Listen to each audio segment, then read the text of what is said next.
Zee 24 तास एक पाऊल पुढे. पंडित रविशंकर यांच्या निधनानं अवघ्या भारतीय संगीत क्षेत्रावर शोककळा पसरली. आपल्या सोबत आहेत गायक राहुल देशपांडे. राहुल, तुमचं स्वागत आहे झी 24 तासमध्ये. काय सांगाल, पंडित रविशंकरांनी आपला समृद्ध आणि सांस्कृतिक वारसा 7 समुद्रापार नेला. त्यांच्या जाण्यानं संगीत क्षेत्राची मोठी शक्ती झाली, मोठी हानी झाली. काय सांगाल?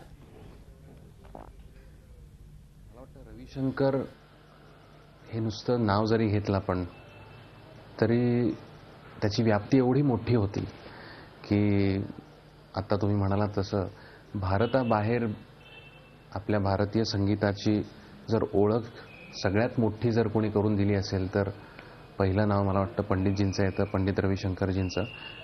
कारण मी आता कधी कधी जेव्हा बाहेर गेलो, ऑस्ट्रेलिया, काय अमेरिकेला, लंडनला, तर तिथे अगदी तिकडच्याही लोकांना जरी तुम्ही साधारण विचारलं की इंडियन म्युझिक म्हणजे काय, तर रविशंकरांचं नाव घेतल्यावर एकदम सगळ्यांना इंटरेस्ट डेव्हलप होतो की त्यांना रविजींचं नाव परिचित होतं.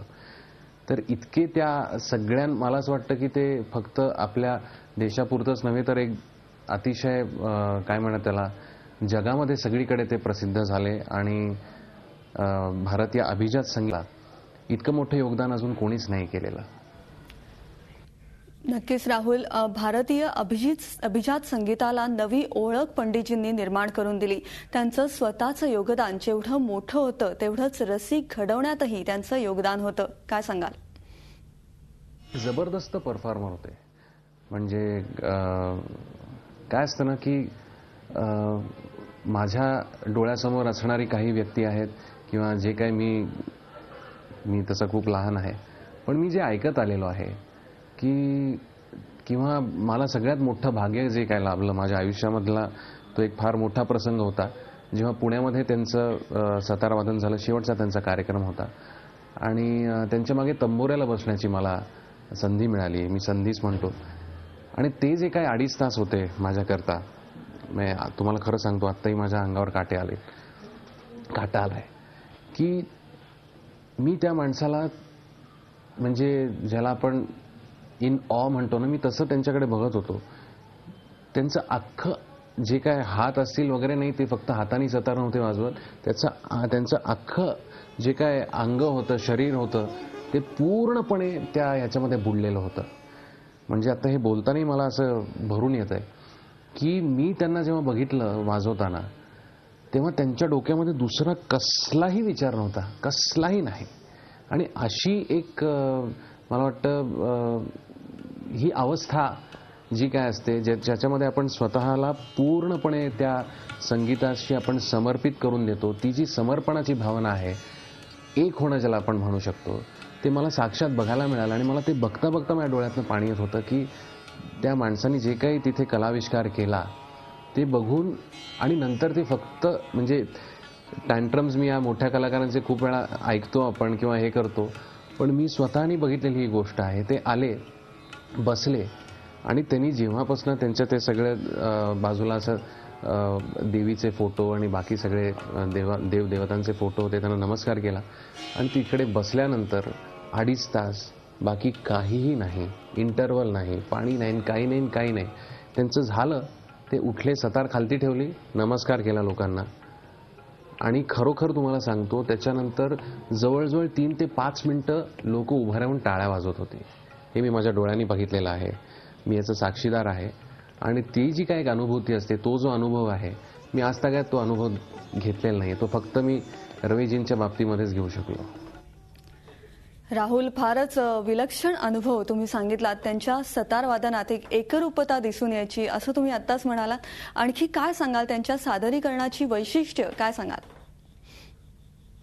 मला वाटतं ना की एखाद्या रागाचा आत्मा आपण ज्याला म्हणू शकतो ना, की काय म्हणायचंय त्या रागामध्ये, काय तुम्हाला सांगायचंय, ते बरोबर ती गोष्ट पहिल्यांदा त्यांना ती माहिती नाही. म्हणजे माझ्या छोट्याशा जे काय मनाला भावले किंवा मला जे काय उकल झाली की ते त्या आत्म्याशी बरोबर एकरूप व्हायचं. आणि मग काय म्हणायचंय मला या बंदिशीमधनं किंवा जर जे काय चालू असेल तर त्याची अभिव्यक्ती त्यांच्याकडनं इतकी जबरदस्त व्हायची की ते खटकीने आपल्याला समजायचे की अमुक राग चालला आणि ह्या पद्धतीने ते पुढे चाललेले आहेत आणि ते ऐकताना आपोआप डोळे मिटायचे आणि संपूर्ण ज्याला आनंद किंवा आनंदाचा अनुभव म्हणतो ना तसा तो अनुभव असायचा.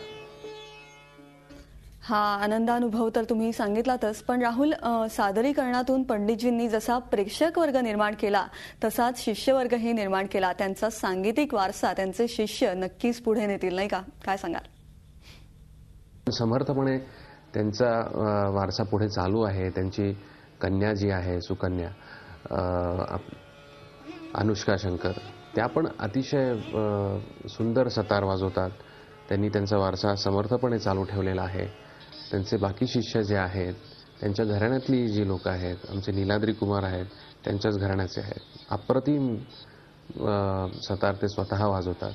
त्याच्यामुळे मला असं वाटत नाही, खूप चांगल्या पद्धतीने त्यांचं कार्य पुढे चालू राहिलेलं आहे आणि असंच चालू राहील असं मला वाटतं.